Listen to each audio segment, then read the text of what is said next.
This one could be it. This could be it. Let's check this out, everybody. Let's see what we got. I'm trying to do a live video to practice my well, it's like almost as if we have an event coming up this month. And I just want to get back to talking to folks about, what happens behind the scenes when you're making a game, making a board game. Let's see if I could get this to work. Like I said, well, there we go. I think it's actually working this time. Now, can I make this full screen so I can see the comments? That is what I'm trying to work out next. There we go. I believe I can see comments if anyone wants to say anything, but this is just a practice run. I'm actually gearing up to do a regular series of these things to talk about Andromeda's Edge. If you have not guessed, we're going to go to space at Cardboard Alchemy next. Very exciting times. Like I said, I want to do a regular chat because we also have we've launched Flamecraft and funded and delivered mostly Flamecraft. We get a lot of questions on our Discord and on Facebook and on YouTube and on Kickstarter, on GameFound, Board Game Geek. And I always like when there's a kind of a hub, a person I always like when Ignacy, a portal is on and you could get information right from the game maker. So that is what I am doing. That's what I'd like to do more often. Thanks, Don, for the comment. And Luke is here with joining us for this live Q&A, because what I'd like to do is kind of build up some questions so that when I go into one of these, I can answer what people are wondering about. Sometimes you need more than just a comment on a Kickstarter page to get to the bottom of, well, why did you make this choice and why is the game like this? Or just a question that everyone seems to ask when we're live.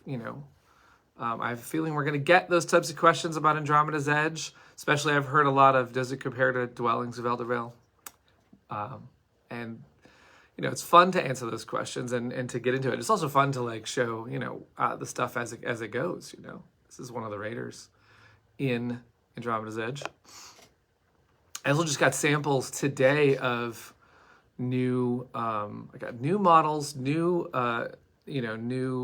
pieces from our friend Mike DePasquale, who's printing the resin stuff. So I thought these would be fun to share as we go. And I'm going to try and make it a regular time when I officially do. This is a practice, by the way. I don't have the ability to share my screen or do any of that stuff. I'm working on how I could share art as well as it goes, like sketches and also the latest, greatest pieces. But today's just a practice. I always admire the people who can go on and do this regularly. Jamie Stegmeyer does this regularly. I love that. I listen in on those. I also think those are fun. So that's what I'm trying to do, is have fun once in a while. And I'll pick a regular time after I find what works for people.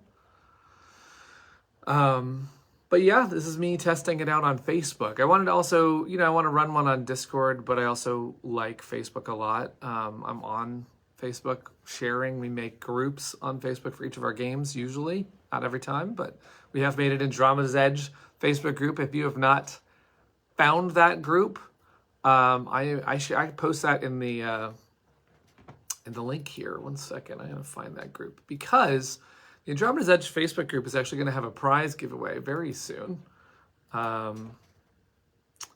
Here's the Andromeda's Edge Facebook group. I'm gonna type it right here. Pop, do that. And then also we should get everybody to the GameFound page. If you have not found Andromeda's Edge on GameFound, then let me help you out because it is coming, and it is coming very soon. I say that as someone who has 24 days to go to shape it all up. Yeah, I'm excited. I'm very excited to share it with you.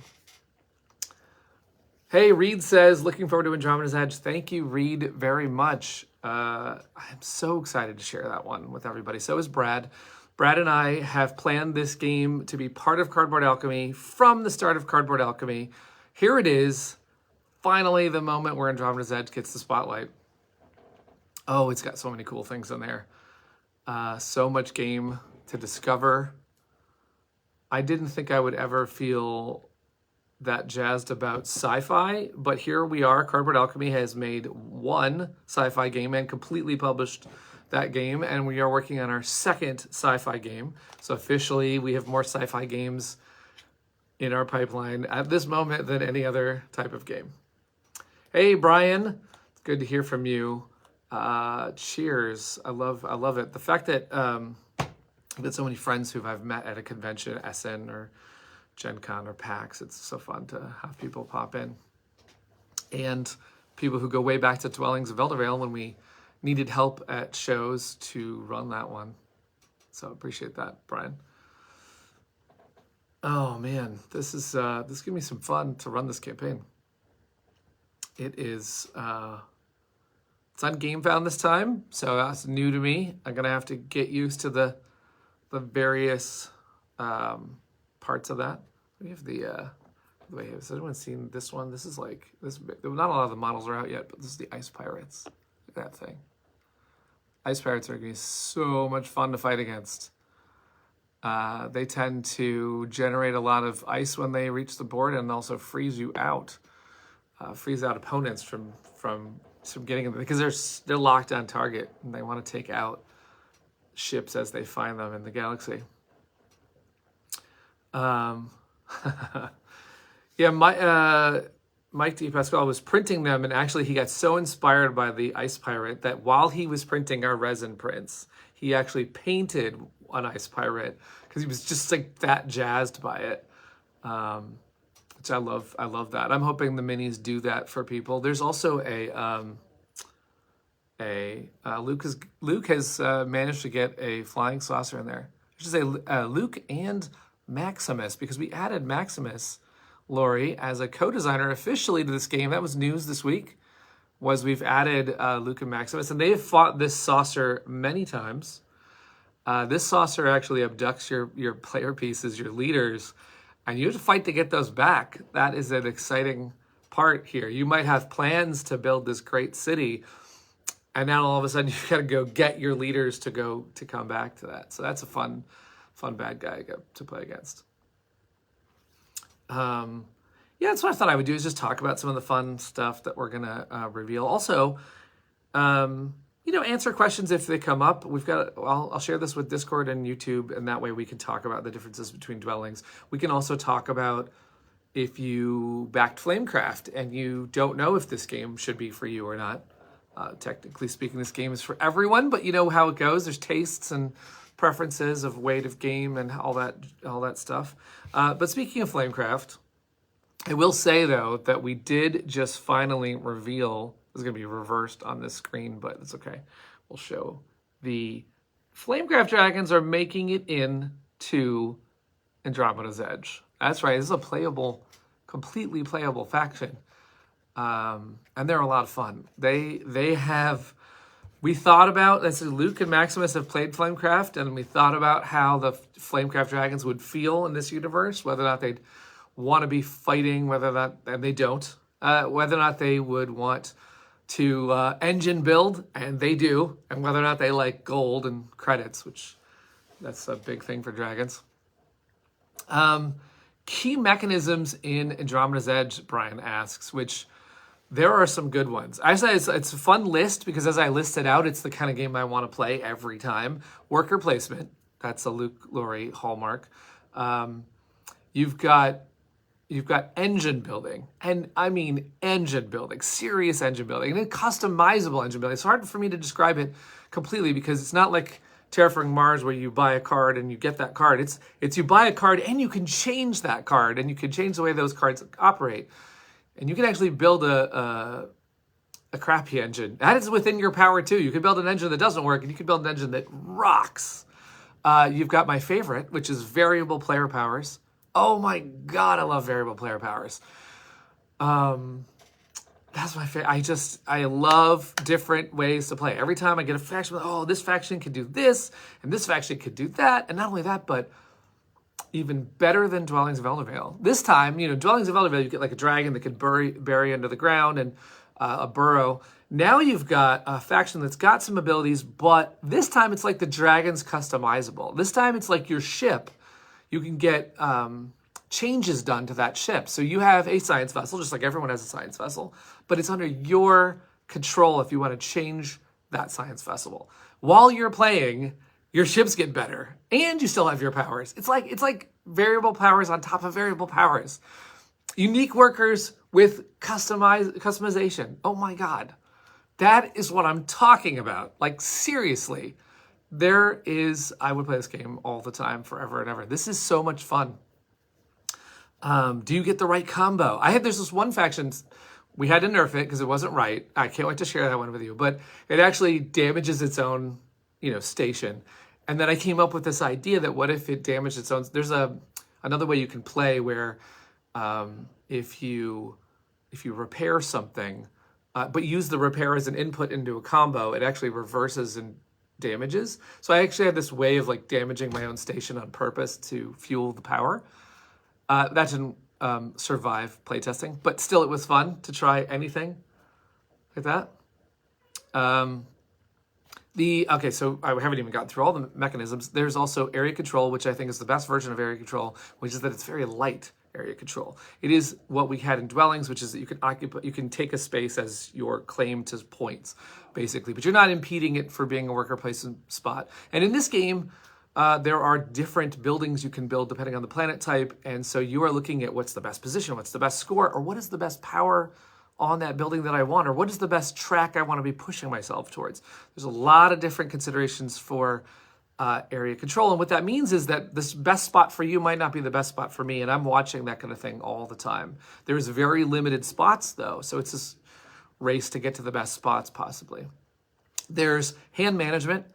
I think we reached a new level of awesomeness in hand management because there are these tactics cards, and they have so many fun ways to break the rules and do things and other stuff. And you can only hold so many of these. And you're also trying to decide the best moment for that card that's going to change the rule or block a raider from coming into your space. Do you want to do it now? Do you want to do it a turn from now? You are controlling this resource as much as anything else in the game. So much fun. The other mechanisms that are in there, we've got dice battling. Now that's something that is very fun.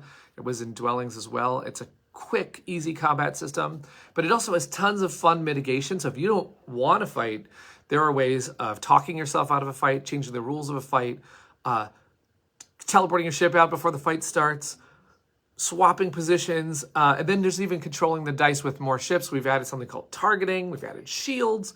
There is fun ways to make every fight work for you. And even when you lose, there is an even better thing than we ever had in Dwellings of Eldervale, which is you can change the stuff you get when you lose. I mean, it is epic. So if you want to play that kind of faction that runs into trouble all the time, gets beaten up, needs to be repaired, but has ways of dealing with that, I mean, you can play that way.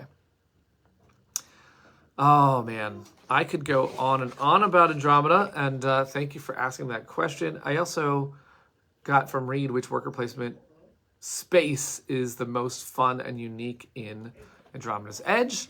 We have some stretch goals that are very unique that I think are going to be fun and add to the map. If you remember in Dwellings, we did, by the time it was all said and done, there was like mini expansions in there. There was the Oracle, there was a Dragon, there was the Frost Giants. And so there are going to be these bonus things that we're going to unlock. In the core game, the Alliance bases are sort of the different flavor. And my favorite Alliance base is, let's see, the two bases that are themed towards the engine building are called fields, module fields. And so you can go to either one or the other. And Brad Brooks we were working on developing the names of those, and I was thinking maybe R2D2. It's like fun, two different ones. It was hard to remember though which one was a D2. And how does that relate to which things you can buy at R2, right? So that didn't really work, but then Brad suggested we name them after Luke's two children, Maximus and Odessa. It's kind of a fun thing. They got named after these two module fields. You go to the Maximus field or the Odessa field. They're really fun. It's kind of awesome because Odessa's into dance, and so she got the civilization. She got the side of the modules that's all about performance and things like that, and fun endgame conditions. And Maximus got science and industry, the heavy production. He's such a good player at this game, so it fits how he plays. And Brian confirms what I just said about combat. It's not as depending on the luck of the die as in dwellings, because actually one of the things that benefited us in the development of this game is that we had dwellings in front of us and we played dwellings many times, and we know how dwellings goes. We still love the fact that anybody can win a combat, but how can we even make that better? How can we improve on that? And there's so many things in there. There's a diplomacy phase of combat that's super quick in this game, but it is important. It's a step that you can actually use to sneak your way out of fights, or put a damper on that person who just wants to crush with their mega fighter ship, right? So so it's not an easy thing for anyone to get by. As if the person who's got the fighting in their mind, you've got ways you can sneak and sort of get around that. And the person who maybe there's another way you could deal with that big, huge, heavy cruiser that's coming after you, is you could go with a losing strategy where you're like, I'll actually get more points if you fight me. So I will actually come out ahead of this thing. There's so many ways that we've added to combat. I think it's going to feel smooth. And in this game also, and it's something I even mentioned, but engine building is so much more important in this game. So we have thus added ways you can even engine build still with your ships that have lost. And that is huge. That's a whole nother layer of this game, which is that Luke has found a way that even that loss of combat doesn't set you back as much. It is so smooth the way it executes. I think that's it for today. I just want to do a small, short thing. I know that I caught a couple people who are surfing the web. Thank you for coming on a Saturday. I am going to go now, but I am going to be back. We're going to talk more. If you think of any questions that you have, we'll have a couple more of these before the campaign and during the campaign. And happy to be here and answer whatever. Have a wonderful weekend, everybody. And we'll talk to you soon. Bye.